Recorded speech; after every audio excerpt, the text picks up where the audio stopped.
लेकिन इस वक्त चप्पे चप्पे में वहां पर सुरक्षा व्यवस्था है, ज्यादातर इलाकों को कर्फ्यू लगा दिया गया है। सोमवार को नेपाल में विद्रोह की शुरुआत हुई थी। भ्रष्टाचार और सोशल मीडिया ऐप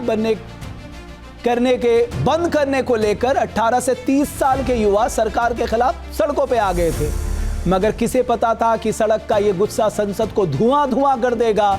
युवाओं का जिस आवाज को दबाने के लिए तत्कालीन केपी शर्मा ओली सरकार ने सोशल मीडिया पर बैन लगाने का ऐलान किया, वो आवाज एक उग्र आंदोलन में तब्दील हो गई और देखते ही देखते नेपाल की राजधानी काठमांडू में युवाओं की भीड़ अनियंत्रित हो गई। इन युवाओं ने ऐसा तांडव मचाया कि देखते ही देखते कई महत्वपूर्ण इमारतों को आग के हवाले कर दिया। नेपाल के पूर्व पीएम की पत्नी को जिंदा जला दिया। प्रमुख मीडिया संस्थान के दफ्तर को आग के हवाले कर दिया। बताया जा रहा है कि भीड़ को तितर बितर करने के लिए कल जो गोली चलाई गई थी, उससे नाराज युवाओं ने आज सब कुछ धुआं धुआं कर दिया।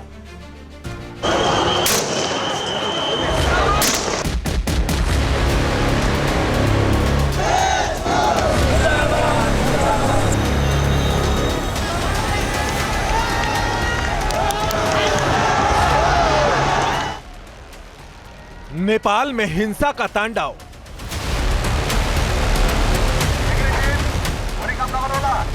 आवाम का भड़का क्रोध।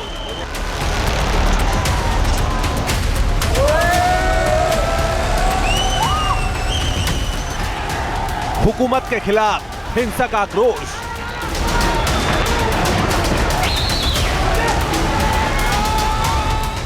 सड़क से संसद तक भयानक रोष।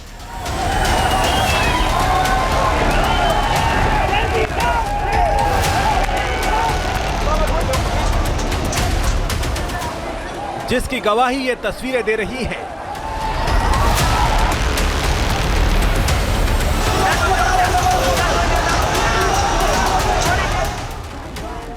ये आगजनी बता रही है कि नेपाल में जनता का प्रदर्शन किस कदर हिंसक रूप अख्तियार कर चुका है।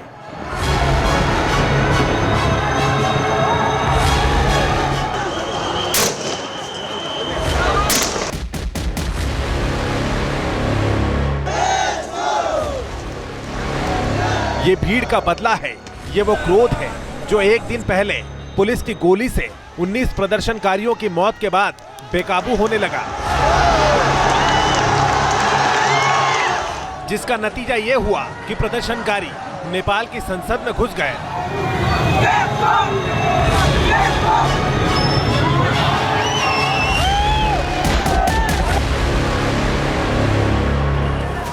आंदोलनकारियों ने नेपाल की संसद को आग के हवाले कर दिया।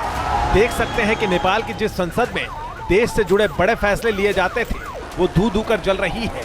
यहाँ आग की लपटों के साथ धुएं का भयानक गुबार आसमान की ओर बढ़ रहा है।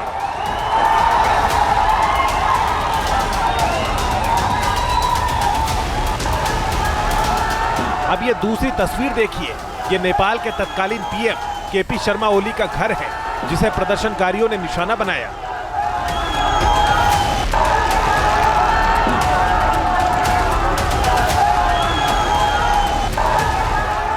बड़ी संख्या में आंदोलनकारी ओली के घर में घुस गए और उसे आग के हवाले कर दिया।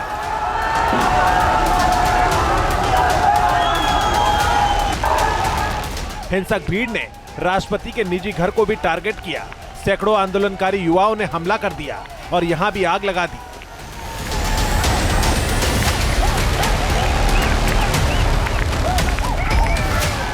इसके अलावा बेकाबू पब्लिक ने नेपाल सरकार के कई मंत्रियों के घरों में भी आगजनी को अंजाम दिया।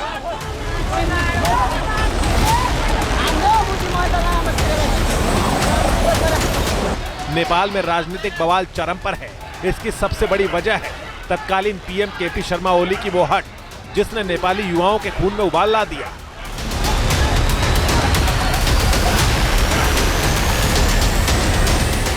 ओली ने नेपाल में सोशल मीडिया पर बैन लगा दिया था।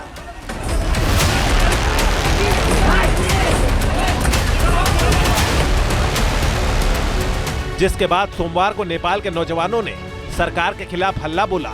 राजधानी काठमांडू में बड़ी तादाद में युवाओं ने अपनी आवाज बुलंद की। इस दौरान आंदोलन की आवाज को कुचलने के लिए नेपाल की पुलिस ने फायरिंग का सहारा लिया, जिसका नतीजा ये हुआ कि इस गोलीबारी में 19 आंदोलनकारियों की जान चली गई, जिसके बाद नेपाल के युवाओं का सब्र जवाब दे गया और उन्होंने ओली के खिलाफ करो या मरो की जंग छेड़ दी। महज 24 घंटे के भीतर नेपाल में विरोध का ऐसा बवंडर उठा कि पूरा नेपाल जल उठा। नेपाल की राजधानी काठमांडू सुलग उठी। नेपाली कांग्रेस के दफ्तर को फूंक दिया गया तो सुप्रीम कोर्ट को भी उपद्रवियों ने आग के हवाले कर दिया। कुछ ही घंटों में नेपाल में अवाम की बगावत इतनी उग्र हो गई कि तत्कालीन पीएम केपी शर्मा ओली के हाथ पैर फूल गए और ओली ने जनता के आगे घुटने टेक दिए। सिर्फ 14 महीने में ओली के खिलाफ ऐसा माहौल बन गया कि उन्हें इस्तीफा देना पड़ा। इतना ही नहीं, ओली को किसी सुरक्षित जगह पर शिफ्ट तक करना पड़ गया। कुल मिलाकर नेपाल में इस वक्त भयानक अराजकता का माहौल है। तेजी से यहाँ के हालात बिगड़ते जा रहे हैं।